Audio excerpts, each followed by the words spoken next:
నిజంగా ఎంత బాధాకరమైన సంఘటన అంటే చాలా బాధాకరమైన విషయం జరిగింది. మనసు నిజంగా కదిలించే సంఘటన అది.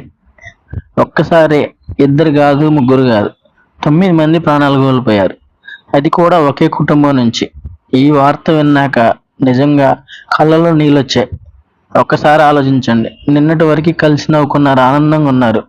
ఈరోజు ఒక్కసారిగా కనుమరుగైపోయారు.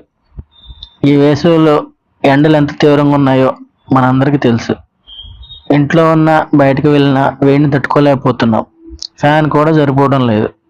అందుకే చాలా మంది ఏసీ మీద ఆధారపడుతున్నారు. ఏసీ లేకపోతే ఉండలేం అనేది చాలా మందికి నిజం ఇది. కానీ అదే ఏసీ ఒక కుటుంబానికి ప్రాణాంతకమైంది. ఢిల్లీలో జరిగిన ఈ సంఘటనలో ఒకే ఇంట్లో ఉన్న 9 మంది ఒక్కసారి మంటల్లో చిక్కుకొని బయటికి రావడానికి అవకాశం కూడా లేకుండా సజీవదానం అయ్యారు. ఎంత భయంకరంగా ఉందో ఒకసారి ఊహించుకోండి.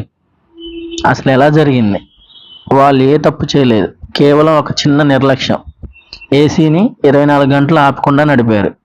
ఎందుకంటే వేడి ఎక్కువగా ఉంది. కానీ అదే ప్రమాదానికి కారణమైంది. ఇప్పుడు ముఖ్యమైన విషయం ఏంటంటే ఏసీ బ్లాస్ట్ ఎందుకు అవుతుంది? మనం చాలామంది ఈ విషయం తెలియక ఇష్టం వచ్చినట్లు వాడేస్తున్నాం. మొదటిది, ఏసీని ఎక్కువసేపు ఆపకుండా వాడటం. ఏసీ కూడా ఒక మిషన్, దానికి కూడా రెస్ట్ ఉంటుంది. కానీ మనం 24 గంటలు ఆన్లో ఉంచితే కంప్రెసర్ ఓవర్ హీట్ అవుతుంది. అది ఒక టైంలో బ్లాస్ట్ అవుతుంది. రెండవది, నాసి రకం గ్యాస్ వాడటం. చాలామంది డబ్బు సేవ్ చేయడానికి ఈ క్వాలిటీ లేని గ్యాస్ వేయిస్తారు. అది లీక్ అవుతుంది. ఆ గ్యాస్ వేడి దగ్గరకు వస్తే ప్రమాదం జరుగుతుంది. మూడవది, సర్వీస్ చేయకపోవడం. ఏసీ లోపల దుమ్ము, మురికి చేరుతుంది. అది కండెన్సర్ని బ్లాక్ చేస్తుంది. దీంతో హీట్ బయటికి వెళ్ళదు, లోపల హీట్ పెరుగుతుంది. అది బ్లాస్ట్కి దారితీస్తుంది. నాలుగవది, ఎలక్ట్రిక్ సమస్యలు. చాలామంది ఏసీ నార్మల్ ప్లగ్లో పెట్టేస్తారు. కానీ ఏసీకి సెపరేట్ లైన్ ఉండాలి. షార్ట్ సర్క్యూట్ అయ్యే అవకాశం ఎక్కువగా ఉంటుంది. ఐదవది, స్టెబిలైజర్ లేకపోవడం.